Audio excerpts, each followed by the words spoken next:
सभी मित्रों को सप्रेम नमन और इस चैनल में जुड़े हुए नए साधकों का अभिवादन है।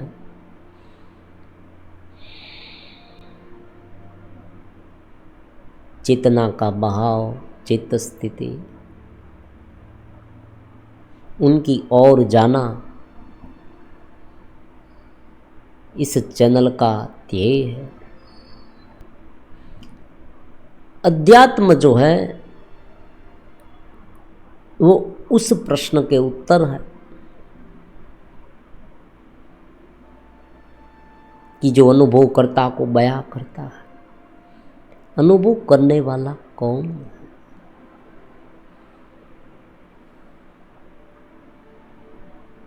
हालांकि एक बात है यहां समझने वाली है कि अध्यात्म खाली नहीं है।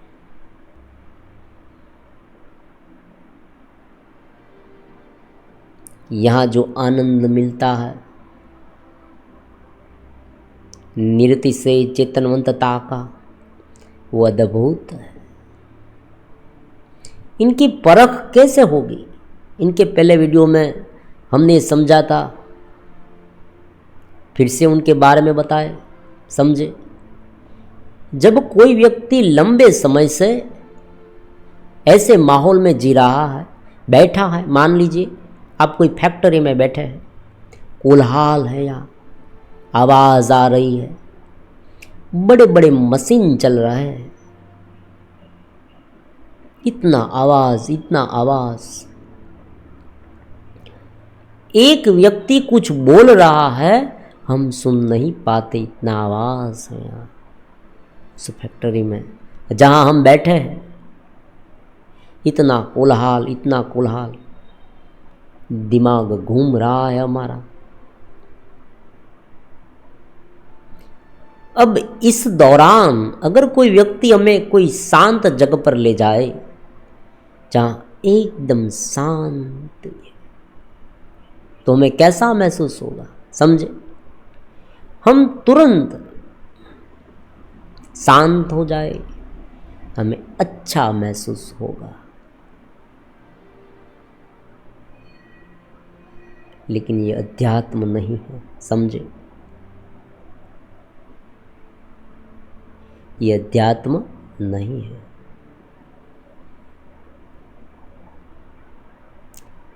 कोलाहल था इतना ज्यादा, फिर हम शांत जगह पर गए, आवाज सुनाई देनी बंद हो गई, हमें शांति महसूस हुई। अब देखो, समझना, फिर से अगर हमें कोई वहां ले जाए, अगर फिर से हम वहां जाए तो फिर से बेचैन हो जाएंगे।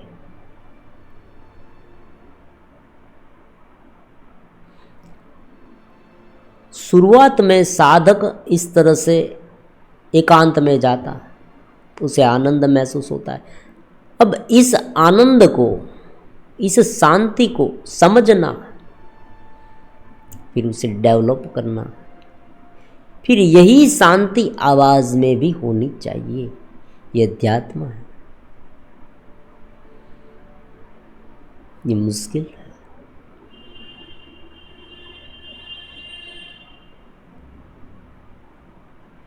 कहने का मतलब यह है कि मन के कुछ एक तल पर अध्यात्म पल रहा है, ऐसी बात नहीं। यह मन का साक्षी होना। मन तो एक साधन है। भगवान ने भी यही कहा भगवत गीता में कि मन से ऊपर बुद्धि है और बुद्धि से ऊपर आत्मा है। जो जो विषय, अब देखो, सुख कहाँ से मिलता है, पहले ये समझे। एक सुख होता है शरीर का। भगवान ने कहा, शीतोष्ण सुख दुखदा आगमा पाइनो। शीत उष्ण, जब शरीर को कोमल स्पर्श मिले, शरीर को अच्छा महसूस हो, शरीर को भोग मिले, तब शरीर के लिए ये सुख है। दुनियावी अलग अलग चीज वस्तुएं मिले तो शरीर के लिए सुख है। यही सुख मन के लिए भी है। मन में अगर हमने कोई कल्पना की, उस कल्पना के आधार पर हमें कुछ मिले तो सुख मिला। हमने जो चाहा था वो हो रहा है तो हम मन से सुखी हैं। किसी व्यक्ति ने हमारी प्रशंसा की, समझे, तो शरीर को कुछ सुख नहीं मिला लेकिन मन को सुख मिला, मन से सुख हुआ।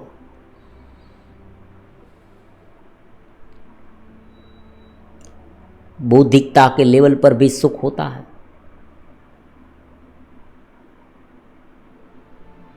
हम बुद्धि से कोई सिद्धांत सोचते हैं, किसी व्यक्ति को समझाते हैं और वो समझ जाता है तो हमें सुख मिलता है, आनंद मिलता है कि हाँ मेरे में इतनी बुद्धि है। कोई व्यक्ति हमें कहता है कि तुम बहुत बुद्धिमान हो, चतुर हो, देखो तुमने उसे समझा दिया। बुद्धि का आंक देखो, आजकल तो लोग क्या करते हैं, उनका भी आंक होता है, उसे मापा भी जा सकता है। आज के ज़माने में लोग मपाने जाते हैं फॉरेन में कि भाई कितनी बुद्धिमता है, इंटेलेक्चुअल कितना है हम में। देखे तो सही, ये जो साइंटिस्ट है तर्क से सब कुछ ढूंढते हैं, अलग अलग प्रकार की इन्वेंशन करते हैं, बुद्धिमता। एक सुख अहम भाव के लेवल पर होता है। हम अपने इस घेरे को मठारना चाहते हैं, सजाना चाहते हैं, उसे और घेरा करना चाहते हैं, उन्हें हुष्ट पुष्ट बनाना चाहते हैं, हमारी इस पहचान को। इसलिए जब भी कोई हमारी प्रशंसा करे तो हमें बहुत खुशी होती है, हमें सुख मिलता है। ये अहंकार के लेवल पर सुख है। मेरी एक अलग हस्ती है, समझे, मेरी एक अलग हस्ती है, मेरी एक अलग पहचान है।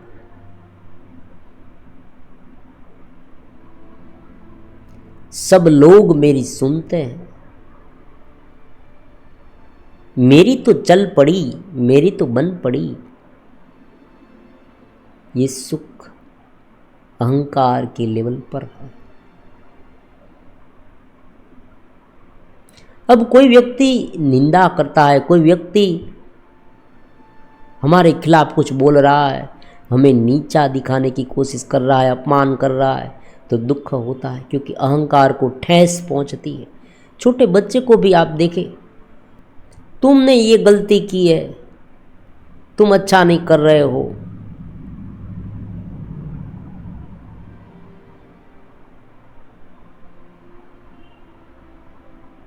तुम में बुद्धि नहीं है। अहंकार के लेवल पर ठेस पहुंचती है तो दुख होता है।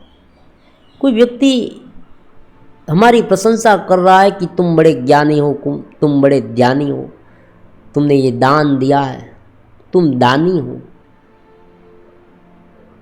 तो भी हमें आनंद आता है, सुख मिलता है। ये भी अहंकार के लेवल पर ही है। भले हमने अच्छे काम किए, लेकिन इस पहचान के साथ जो जो जुड़ा हुआ है, ऐसा जो सुख है, इस घेरे के साथ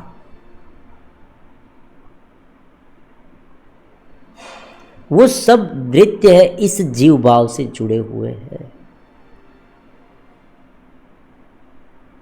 अब यहां पर एक बहुत ही महत्वपूर्ण बात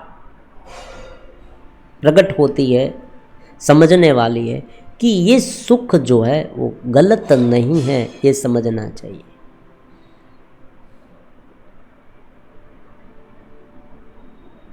ये समझना चाहिए।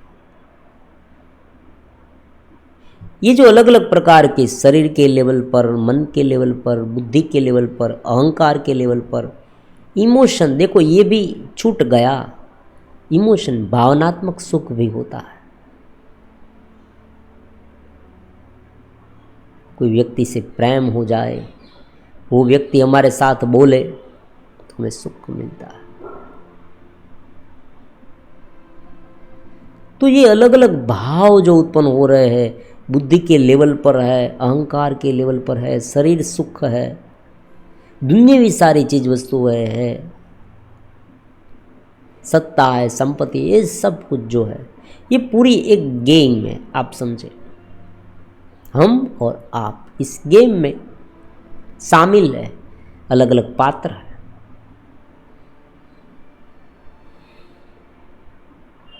उनसे संभलना ये अध्यात्म बताता है। तो ये जो विषय है, वासनाएं हैं, अहंकार है, उसे निंदित क्यों किया गया? इतना निंदित, इतना ये छोड़ दो, ये छोड़ दो, ये अच्छा नहीं, ये अच्छा नहीं, ये अच्छा नहीं।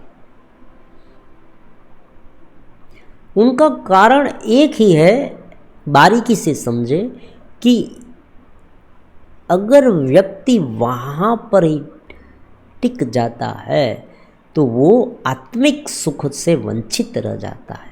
इतनी सी बात है, दूसरा कुछ नहीं। अगर कोई व्यक्ति इसे समझकर आत्मिक सुख को पाए तो ये पूरा जगत है वो भगवान की लीला दिखेगी, ये परमात्मा है। जो जो चीज आप देख रहे हैं वो परमात्मा है। वृक्ष में परमात्मा है। आप देखें, बड़े बड़े महापुरुष को देखें, उनका जीवन देखें, वो पशुओं की सेवा करते थे, भूखे लोगों को खाना खिलाते थे, कोई उनका अपमान करे तो ये मतलब नहीं है कि उन्हें दुख नहीं लगता था। समझे, दुख लगता था। एक समय जब वो घटित होता है तब कोई भी इस घेरे में जो रहता है, हम सब इस घेरे में, तो एक क्षण में ये होता है। ऐसी बात नहीं वो जड़ हो गया, वो कठोर हो गया। वो व्यक्ति कठोर हो गया। कोई व्यक्ति को दुख है तो वो ये सोचेगा कि भाई छो, पड़ा रहने दो, ऐसी बात नहीं। उनमें कोई दया नहीं, ऐसी बात नहीं। उनकी आंखों में आंसू ही नहीं आते, ऐसी बात नहीं। उल्टा वो ज़्यादा सेंसेटिव हो जाता है, भावनात्मक रूप से जुड़ता है। लेकिन उनकी भावना कंडेंस्ड नहीं होती, एक जगह पर केंद्रित नहीं होती, विशाल हो जाती, वो विशालतम बनता है। शरीर को जब दुख दर्द होता है तब उसे पीड़ा होती है, लेकिन वो उस समय इस समझ से अभिरंजित होता है और चेतना के आनंद से लथबथ होता है, मिक्स होता है। चेतना का आनंद जो है उसमें प्रचुर मात्रा में हो रहा है, इसलिए जो पीड़ा हो रही है, जो दुख दर्द हो रहे हैं, जो अशांति है जीवन में, उसे सहज रूप से ढो लेता है, बीतने देता है। देखो, झंझावात आएगी, तूफानी आवाज चलेगी, सब कुछ होगा, क्योंकि अलग अलग रोल है। जिस तरह से आप फिल्म में देखें, शुरुआत में सब अच्छा चल रहा है, हीरो हीरोइन मिल रहे हैं, थोड़े बहुत गीत भी चल रहे हैं, म्यूजिक भी अच्छा है, और न जाने कहाँ से कोई विलन आके टपका। उस दोनों के बीच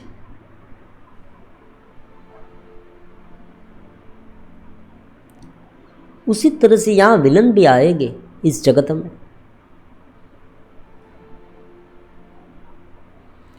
और वो ऐसे होंगे कि हो सकता है हमें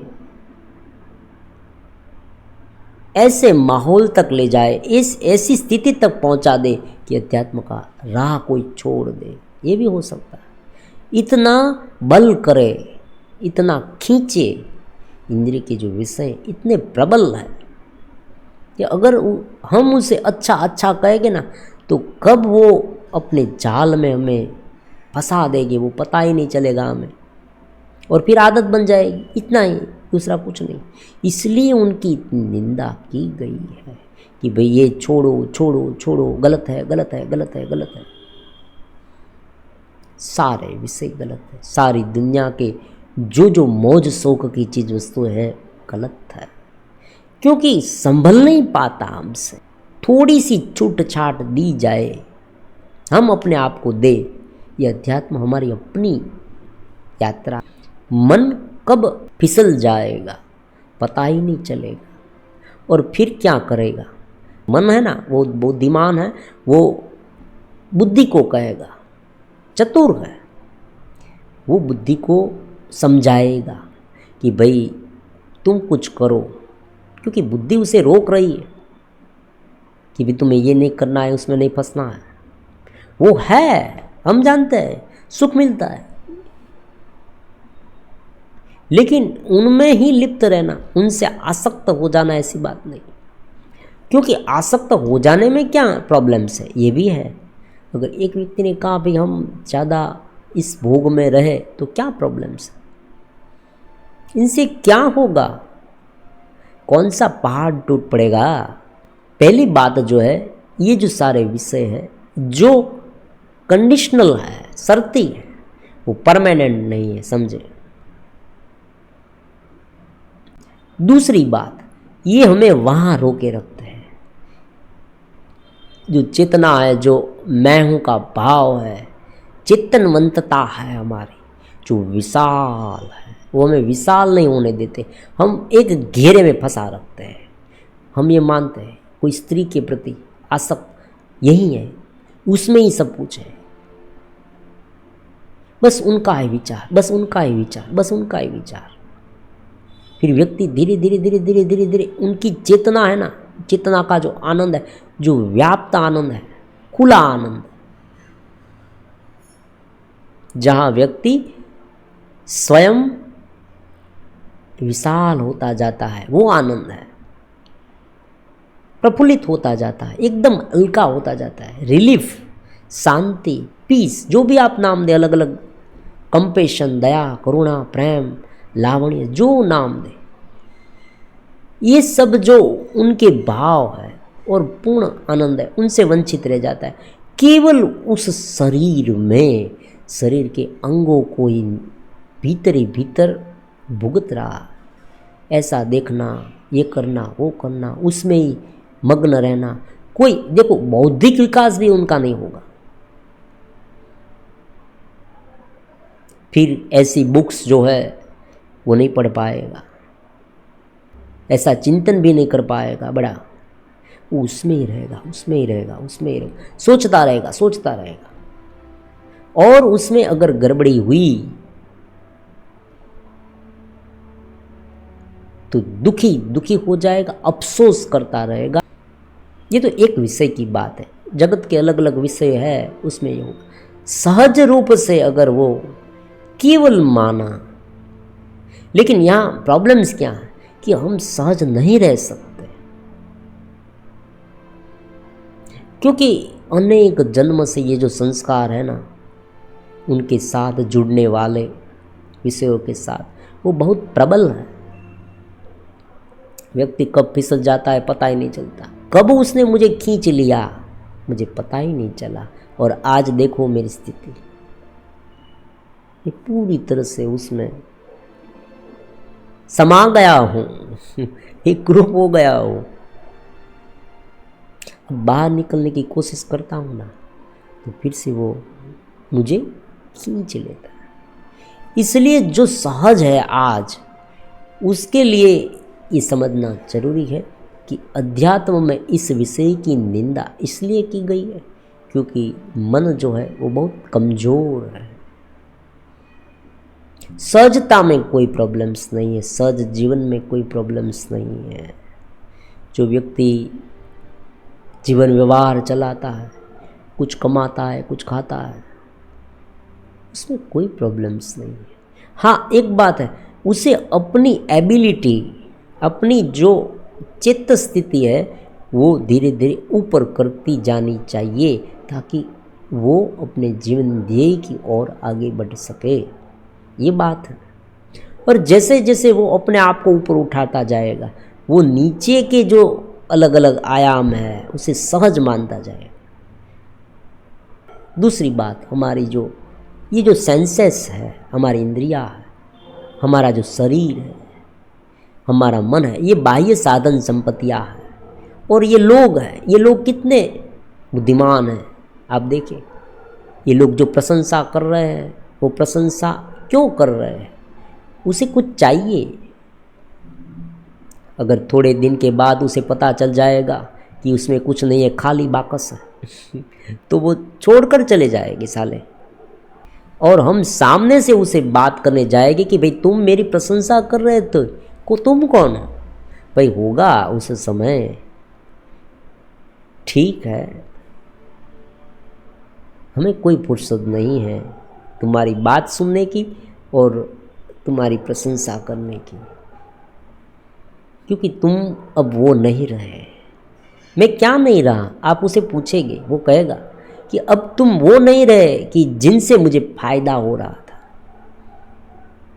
तो ये दुनियावी बातें ऐसी है। शरीर में मन लगाया, शरीर तो बूढ़ा हो गया। अब जवानी कहीं परमानेंट थोड़ी रहेगी, व्यक्ति बड़ा तो होगा। जैसे जैसे वो बूढ़ा होता जाएगा, ये जो शरीर के अलग अलग अंग है, ये शरीर की जो त्वचा है, वो भी कैसी हो जाएगी। इसमें कोई लंबा नहीं सुनाना, लंबा कहना भी नहीं, ये तो सहज है, सब कोई जानता है। रोग आ जाए, धन चला जाए, तो जो चलित चीज है उन्हें कौन पकड़ेगा? समझे, एक व्यक्ति ठीक से चल नहीं रहा, ठीक से चल नहीं रहा, उसे कुछ सहारे की जरूरत है। रास्ते में जा रहा है, अब वो ऐसी कोई भी चीज नहीं पकड़ेगा कि जो चीज चलित है, जो चीज स्वयं स्थिर नहीं है। समझे, अगर वो ये चीज पकड़ेगा तो वो चीज भी गिर जाएगी और वो भी गिर जाएगा। वो वही चीज पकड़ेगा जो मजबूत हो, जो स्थिर हो। अगर वो चीज पकड़ रखे तो ही वो आगे चल पाएगा। चलित चीज को कौन पकड़ेगा? चलित सहारा, चलित। तो इसलिए ये कभी परमानेंट नहीं रह सकता। कोई व्यक्ति परमानेंट नहीं रह सकता, कोई विषय परमानेंट नहीं रह सकता, सुख जो मन के भाव परमानेंट नहीं रह सकते। आज जो हमें चीज़ अच्छी लगी है, हो सकता है कल बुरी लगेगी। क्षण मात्र में हमारा मन बदल जाता है। बुद्धिमत्ता में भी ऐसा है। आज सब कोई प्रशंसा कर रहे हैं, हमारी बुद्धि बहुत है, लेकिन हो सकता है कोई दूसरा व्यक्ति ऐसा आ जाए जो हमसे भी बुद्धिमान हो सकता है। या तुलनात्मक अभ्यास शुरू होता है, अहम भाव उत्पन्न होता है, ईर्ष्या उत्पन्न होती है, लोभ उत्पन्न होता है,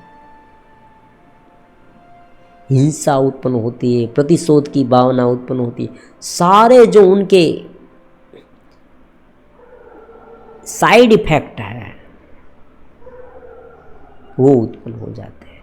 ये सुख, केवल यही सुख है ये मानने से, इसलिए इस सुख को निंदित किया गया।